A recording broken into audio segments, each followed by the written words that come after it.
Hi, all. The first thing I'd like to say is that it was a pleasure getting to speak with you all face to face for the first time over the course of this past week. I'm really excited about the paper projects, and I'm happy that so many people are approaching the revision project as holistically as y'all are, because that's really the point of the assignment. And so folks are doing a good job with that. We're in kind of a transition week this week. We're moving between two assignments here, the paper revision and the documentation challenge. And I've given you a different video tutorial to watch for the documentation challenge this week because I'm not an expert on writing documentation, but the person in the video is, so we should default to them for that. However, one thing I do know a lot about is interviewing. Maybe some of you know this already, maybe some of you don't, but I write for a publication that's called Boston Hassle.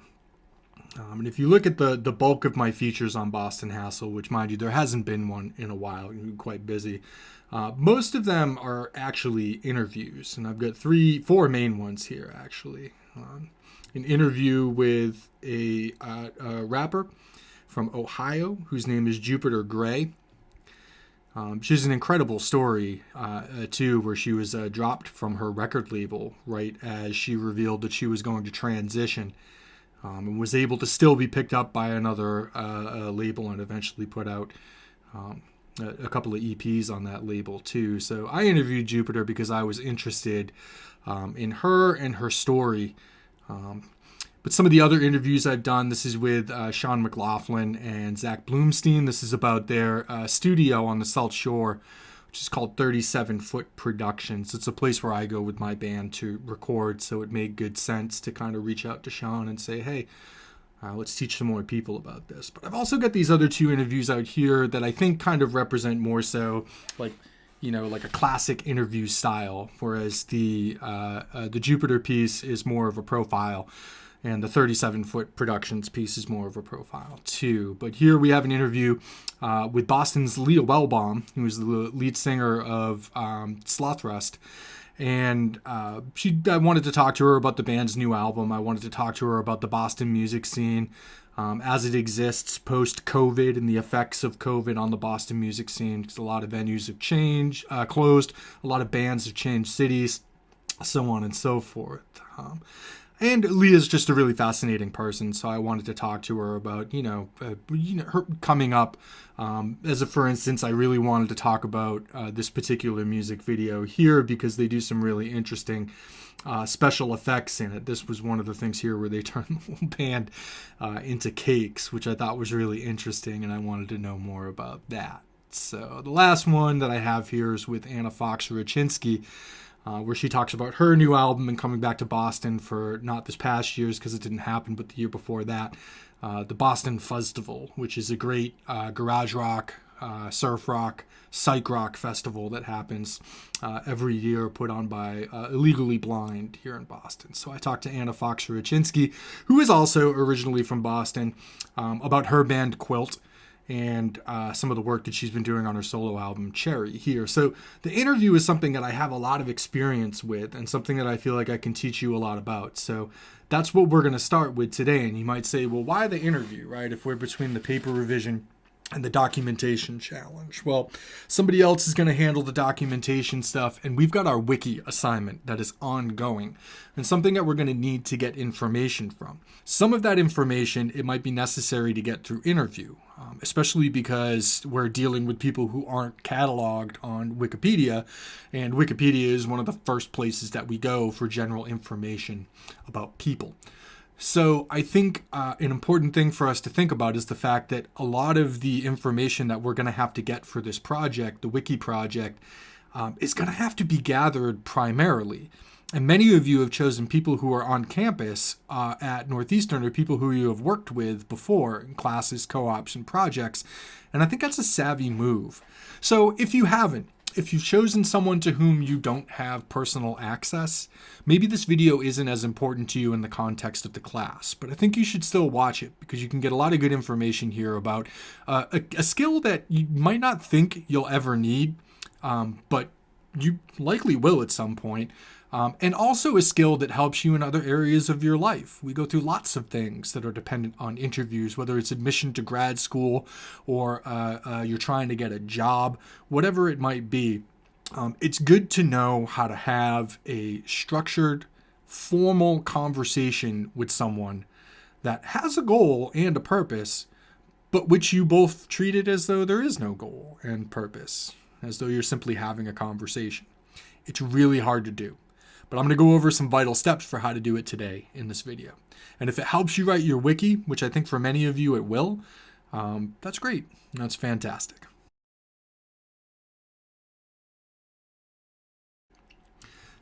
So one of the first things I think about when I'm trying to learn a new genre, as I've shared with you all before, is, examples and working off of the examples of others, using them as models. I think that's crucial.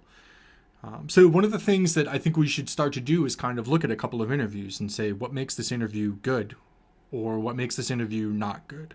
We're going to start off by looking at a couple of interviews with a musician named Lykke Li. Lykke Li is from Sweden, I believe.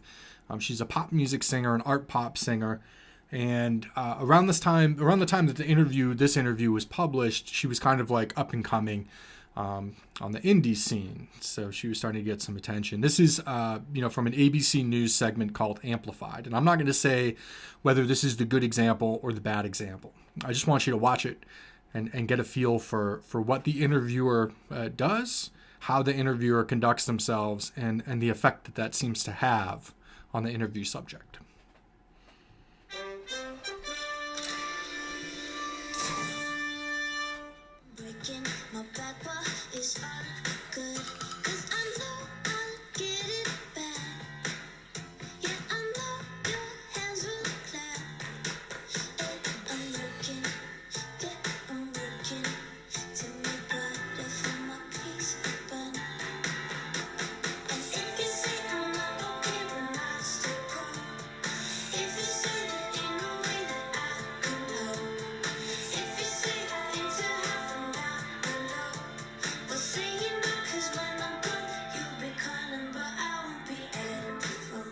I need a pronunciation lesson. Lykke Li? Say that again. Lykke Li? I don't know if I'm going to master it. Okay, how do you want to say it? It's all right, don't worry about it. Yeah. Don't say likey. Don't say likey. No. So, what's going on in Sweden that there's all this, sweet pop music coming out of there? Well, not much, I would say. That's why everybody's at home doing music, It's so boring that people stick in their bedroom and pop songs? You have to, dream yourself away, because it's especially during the winter, it's 3 o'clock, it's dark, so, nobody goes out. So you're like, okay, what should I do? And then you YouTube Tina Turner and then you make songs. You make Sweden sound like a pretty terrible place. No, it's amazing, but, it's I guess it's like a small town, so it leaves more, more time to do other stuff. In New York, you just run around because there's stuff going on all the time, so you don't do anything. But in Sweden, it's a small variety of what to do, but it's an amazing country, but it's, it's small. If you see into from down below, but say it not, 'cause when I'm gone, you'll be calling, but I won't be I'm interested in your vocal style.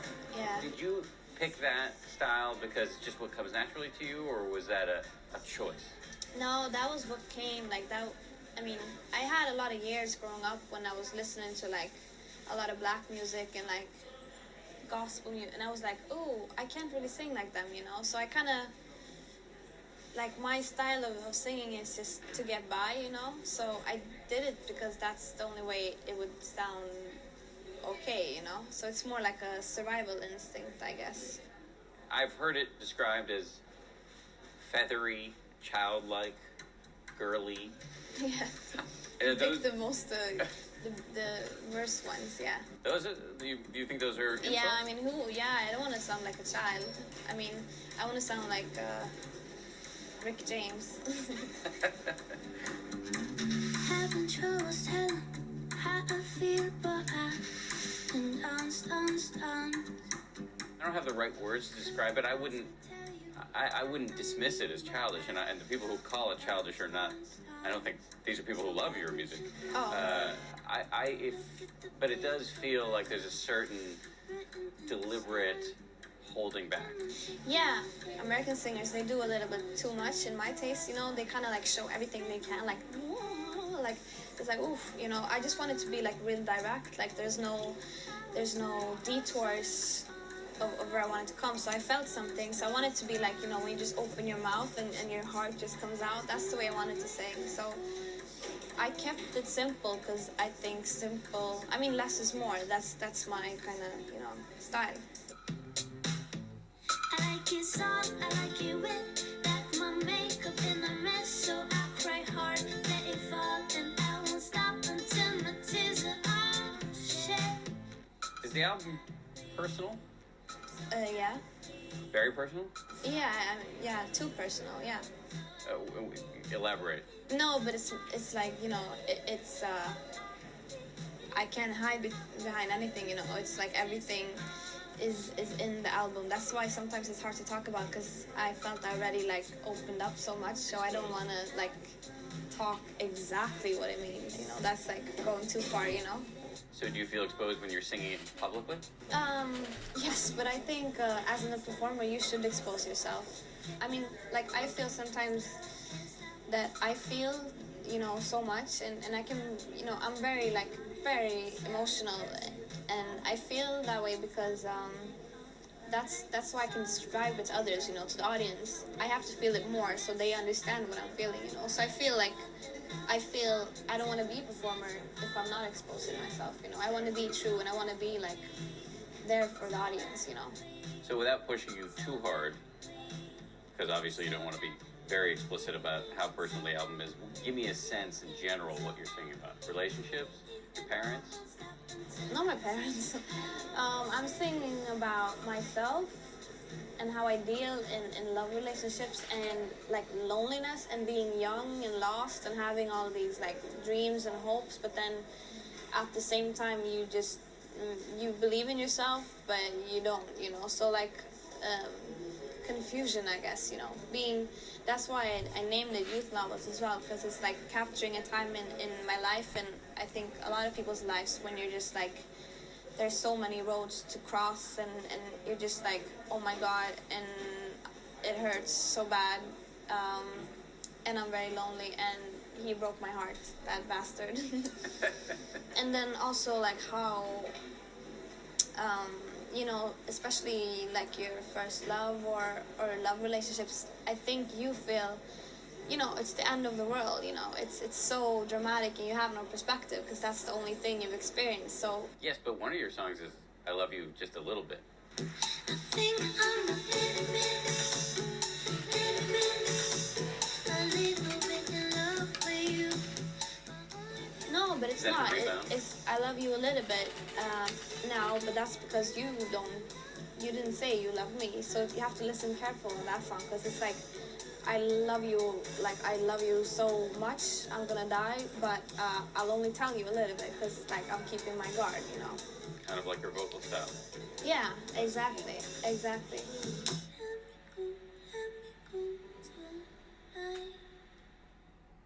So, without thinking about it too much, let's watch another example. This is an interview again with Licky Lee. This time it's with Nardwar. Nardwar is I would say at this point, historically famous music interviewer. I think I've used some examples of his stuff in some of our discussion board content too.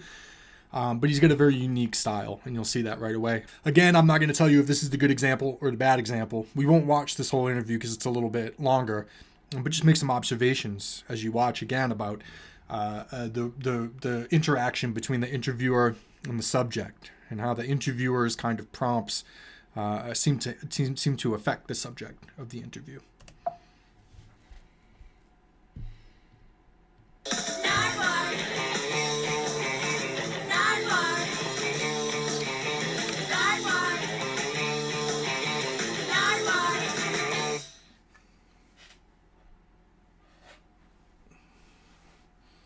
Who are you? Who am I? Who are you? I'm Nardwar, a human serviette, and who are you? I'm Licky Lee. Licky Lee, how do you pronounce your name? I've seen it pronounced all different sorts of ways. I say Licky Lee. Licky Lee? Licky Lee. Lucky Lee? Licky Lee. Lucky Lee. Yeah, almost, yeah. Almost. Well, welcome to Vancouver, British Columbia, Canada. Thank you. Now, in Sweden, sometimes people give each other gifts, don't they, on Saturday or Sunday mornings? No. Well, they do here, and although today is not Friday or Saturday, I have a gift here for you. Yes, this is for you, Licky Lee. Oh my God, what is it? Should I open it now? Yes, it has a connection to you. What could this gift be? Swedish pancakes? No, it is something to do with you. Something that you have. What do I have? Oh my God, Andre 3000. Do I have it? I thought you have a ringtone, an Andre 3000 ringtone. Yeah, I do. How do you know that? Well, we all know. We're following you, Licky Lee. Oh, that's so cool. I really like him. And he's wearing underwear. Dude, yeah, it's nice. I think it should have no underwear, but it's nice. What do you think about the hip-hop stylings of Andre 3000 and the Outcasts? Because you're a big fan of the hip-hop, aren't you? I love it. I think it's really unique and it's fun to watch. You know, it's like the good old days, you know, like James Brown and watching all those crazy outfits. I think people should dress up more. What do you think of my Vancouver outfit? It's amazing. And you bought that? Today, yeah. That's incredible. It's really nice, right? Like, no, not all, just a jacket. Yeah.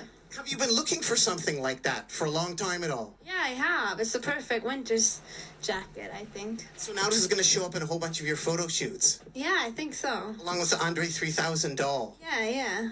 You really do love the hip-hop, though. For instance, A Tribe Called Quest. You're repping A Tribe Called Quest. Yeah, I did. Do you do that every night? You have like a song where you pay tribute to Tribe Called Quest, don't you? We actually do a Tribe Called Quest cover. Yeah, I do. I mean, I try not to do it, but then every time I go on stage, I just feel like doing it, so I do it every night. That's what's so great about you, Licky Lee, is that you're so spontaneous in what you do. Could you kick out a bit of that for us? Because I've seen these great sort of internet performances of you like on a park bench and you're doing a song. Could you kick out a little bit of the Tribe Called Quest for us or anything in for Vancouver? Yeah, I guess I could. So should I do it just a little bit? Yeah, that would be really great. Okay. But I don't rap so good, you know, but I just like doing it anyway. So can I kick it to all my people who can quest like a tribe does? Before this, did you really know what live was? Comprehend to the track and it's why, cuz getting measures on the tip of the vibers. Rock and roll to the beat of the funk fuzz. Move your feet real good on the rhythm rug. And if you feel the urge to freak through the jitterbug, come on, spread your arms if you really need a hug. Afrocentric living is a big shrug. A lot filled with, that's what I love. A lower plateau is what we're above. So come on now can I kick it? Tribe Called Quest in the house. I don't know if it was that good though. That was amazing. Licky Lee, what I find really interesting is that Sweden is hip-hop, but of course they have hip-hop. But Sweden also had lots of great punk rock. Yeah, they did. Like, for instance, I find it fascinating, absolutely fascinating, that your mom played in a punk rock band. God, I have to get this. Can I have this? I don't even have it myself. What is this particularly? What can you tell the people about this? This is my mom. Yeah, what should This is your mom in a punk rock band. Yeah, it's so fun that you have this. And this is like from 1977, actually 1980, isn't it? Yeah, I mean, I don't really know, you know. Where did you get this? It's so cool. Now, this particular record here, what are they singing about? What is your mom singing about on this? What can you say about your mom doing punk rock in Sweden in the 70s? Because this is pretty cool, girls rocking. I think that this song my mom wrote as well, and it's my dad has met another lady, so it's like he talks about his dad that's met another lady, and then it's like some F words, like you're fucking with my brain. Yeah, so it's about like emptiness and about dad finding another girl. This is pioneering punk rock from Sweden. I don't have this. I have to have it. We can arrange something for you, Licky Lee. But it doesn't stop there, though, because you're talking about your dad. Your dad played in a punk rock band as well, didn't he? Where did you get all this stuff? It's amazing. Yeah, where's my dad? Here's my dad. There's your dad. So your dad was in the band. What can you explain? Your dad was in the band Dag? Dog Vog. Dag Vog. And what were they like? I mean, they were a cool band, you know. It's really fun when I go home, like to my friends, you know, especially when I was younger, and they were like, "So, what is your?" You know, we're having dinner, you know, after we played, and then they were like, "Oh, what does your dad do?" I'm like, "Oh, my dad is the Silver Surf." They're like, "Oh my God, is he? I remember back in the day we were smoking weed, you know," and they tell me all these stories, so it's a good like icebreaker, you know. Because your dad started as kind of like punk rocker, Vicky Lee, hiding the 7 inches. But Back. that is really great, though, that your dad and your mom together doing punk rock. Now here I am in Vancouver representing the punk rock. So let's talk through these examples. Which one did you think was the good example, and which one did you think was the bad example? I think it's subjective, right? Like, you could choose. But for me, I feel like pretty clearly this ABC interview here on Amplified is lacking in some serious ways. And most of it has to do with the interviewer. It just doesn't seem like the interviewer is able to make Licky Lee comfortable at any point during the interview. She seems combative. Something about maybe his tone or his gesture or the way that he asks questions seems to put her guard up rather than get her guard down, which is really the opposite of what you want in an interview session. You want to kind of forget that you're interviewing someone. You want to kind of forget, you want the person you're interviewing to forget that they're being interviewed. You want it to feel like just a conversation. But in this interview here, it really seems like the interviewer is trying to position Licky Lee to her audience in a way that maybe she doesn't really necessarily think is fair or accurate, as you can see from her kind of cringing in that little small snapshot there. She always seems to kind of bristle at the interviewer's descriptions of her music and her performance, and maybe seeks to define herself in different terms than what the interviewer seems to want to use to define her. Now, the Nardwuar interview, you could certainly look at this and say, well, there's a lot going on here that shouldn't work and maybe doesn't for you, but for some reason does for me. Nardwuar is such a character. This is the character that he plays in all of his interviews as well. And he's also trying to sort of catch the interview subject off guard, which I don't think is a bad thing necessarily, but he does so in a way that evokes it kind of like, you know, more comfortable, endearing responses from the interview subject. Licky Lee is you know, a little hesitant, but eventually busts out her Tribe Called Quest verse. She talks very endearingly about her parents' musical history and seems kind of charmed that Nardwuar has been able to discover this really kind of obscure aspect of her background. So, while I don't think either interview is perfect, I do think the Nardwuar interview does a much better job of showing us who Licky Lee really is. And that's the purpose of an interview, right? One of the first things we've got to talk about, if we want to have that sort of interview with our interview subject that makes them feel comfortable, makes them feel supported, makes them willing to kind of put themselves out there for you, so you can get, you know, the best information possible.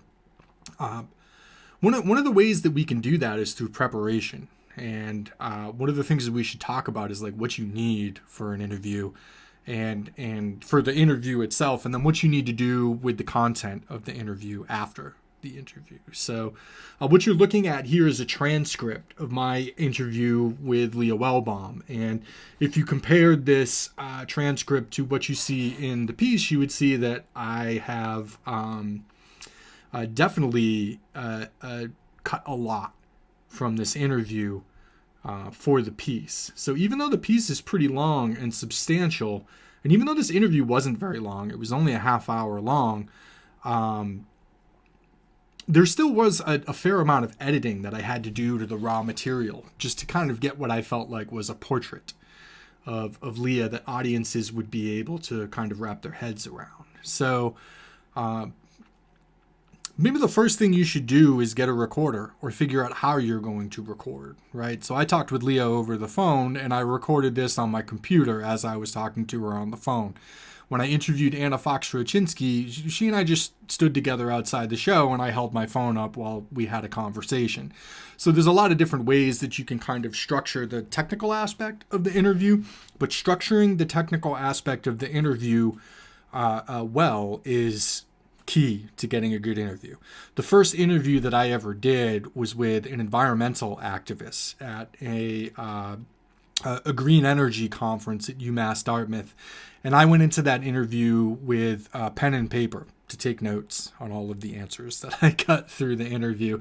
And it was a mess. It was an absolute mess. I couldn't keep up. She was waiting way too long between questions and clearly like kind of getting irritated or annoyed with my lack of preparation. And in the end, I don't feel like I got a very accurate kind of picture or portrait of my interview subject. But when I've done these later interviews, I found it much more easy to do that if I can just set the recorder up and know this is all going on record and I'm going to be able to look through it later and see what's there. So anytime that you're interviewing someone in an educational, academic, or professional context, you want to make sure that you record them. You also want to make sure that they know that they're being recorded as well.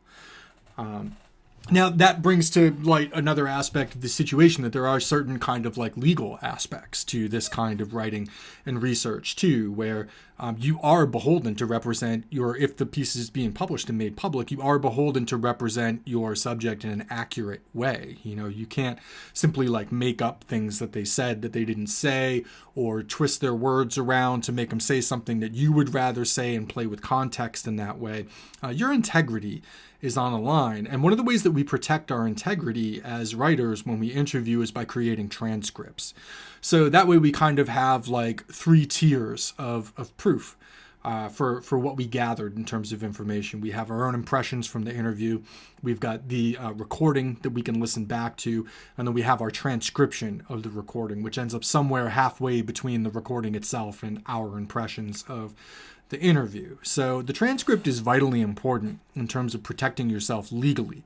Do you necessarily have to do this when you interview your subject for your wiki? No, I don't think so. It's super, super time consuming. This half-hour transcript right here probably took me between 3 and 4 hours, just making sure that I got all the words just right. It's really tough to do. And the idea is that in the transcript, that's where you have to get it right. Otherwise, we could talk about the structure of the transcript here. It's pretty simple. You know, we just lay out who's involved, when it's happening, how it's happening, and then the abbreviations that we're going to use for names throughout the piece. You want to do bracketed timestamps. The timestamps you would kind of choose where you want to put them in. I put them in at kind of like the logical breaks in the conversation. You can also see that I'm still truncating some stuff here. So I say here we talk about Boston venues for a short time. I knew I wasn't going to use that stuff in the piece, but I wanted to make sure that if somebody was reading over the transcript, they wouldn't say, hey, here's 5 minutes of interview that isn't accounted for in this transcript. It's accounted for just in brief. There wasn't anything there that I wanted to put into the piece, but I wanted to make sure that if somebody checked this transcript, they'd know that I was transcripting accurately and, with integrity. So when you go to your interview, you always want to arrive early. You always want to be the person to welcome the other person into the situation. And you want to have the situation be a situation where they're going to feel comfortable in all of the normal ways that you would want a person to feel comfortable. If you can offer them something to drink or something to eat, like let's say you're conducting your interview at like a cafe or a coffee shop or something, that's always a good gesture too. Most of the time, folks will say no.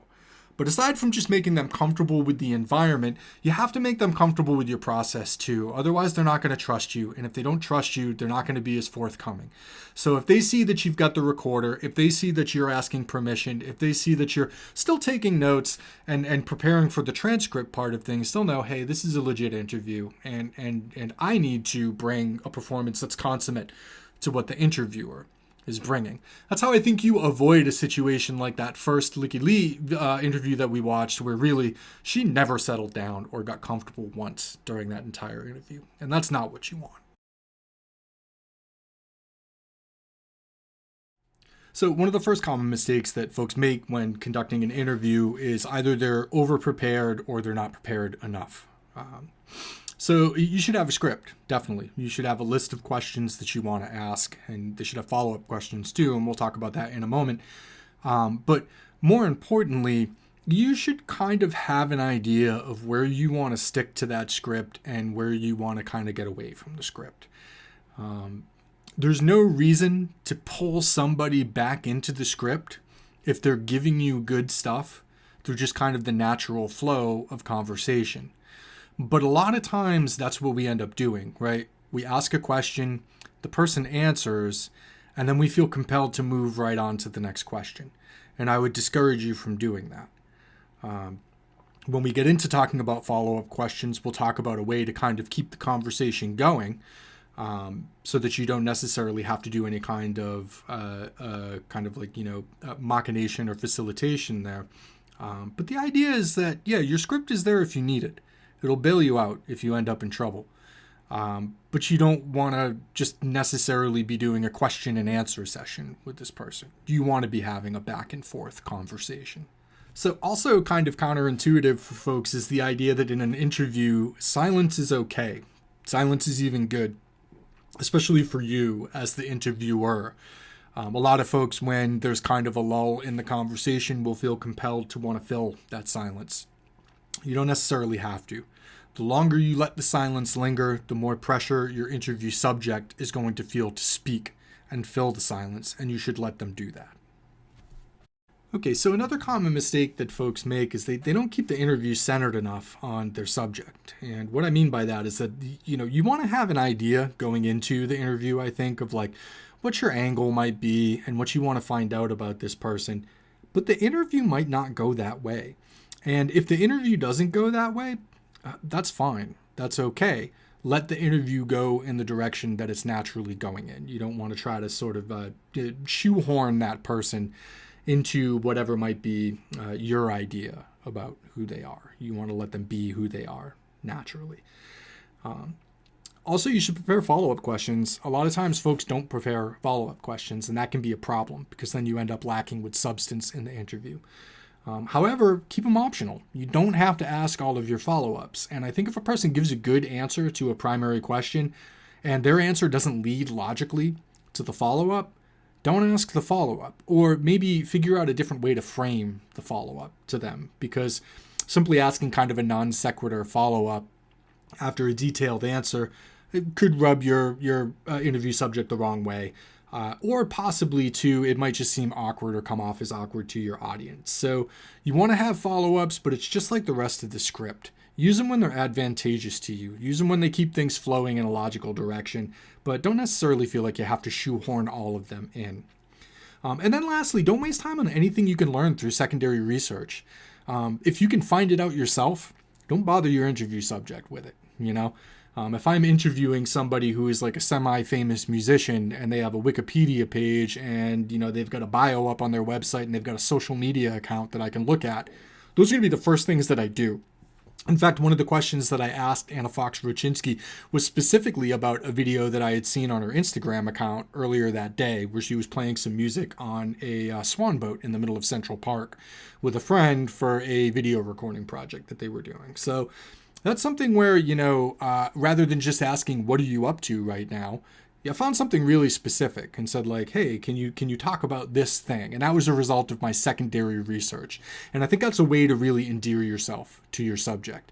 If you can kind of say like, hey, here are these interesting things that I learned about you without you having to tell me. Can you tell me more about them?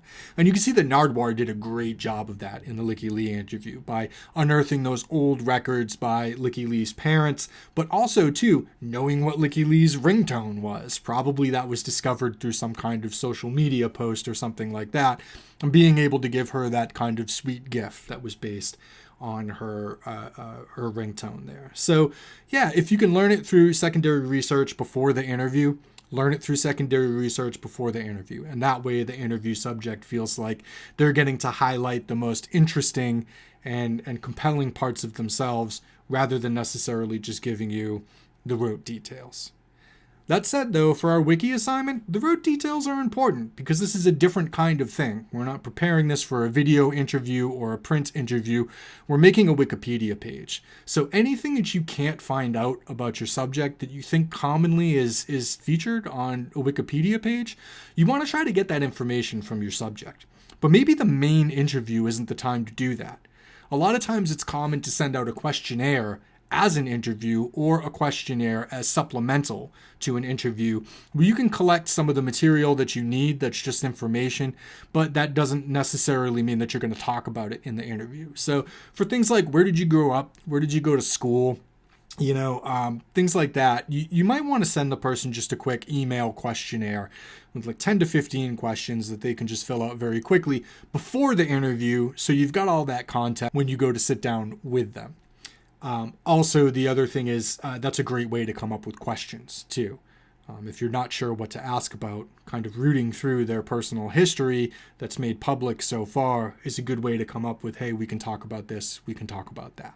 So, for instance, when I was interviewing Leo, one of the things I found was that she publishes a series of illustrations and drawings on her personal website that are quite charming and quite funny. So I wanted to ask her about that. It was something that I wouldn't have said, hey, do you have any other, visual artistic side projects? No, I wouldn't have asked that question. But because in my secondary research, I was able to find that account, that website, I was able to ask her some questions about it. And we had a pretty good kind of back and forth about that aspect of her artwork.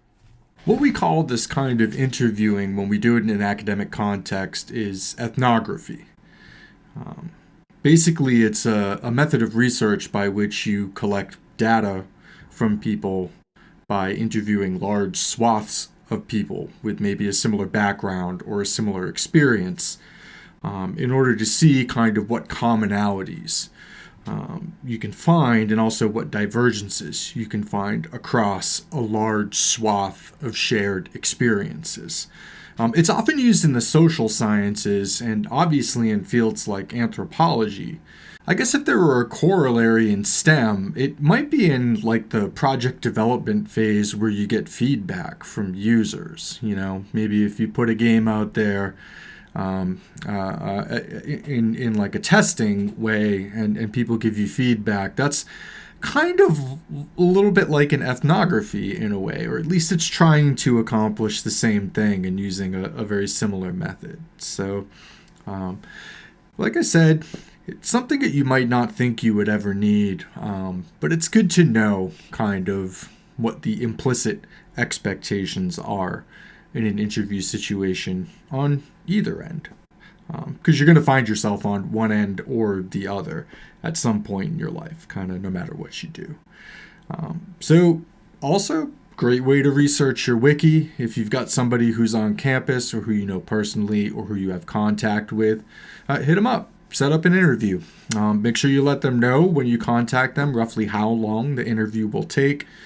And like I said before, try to have the interview in a place that's sort of like mutually agreeable, easy for the person to get to, and a place where you'll both feel comfortable. Good luck.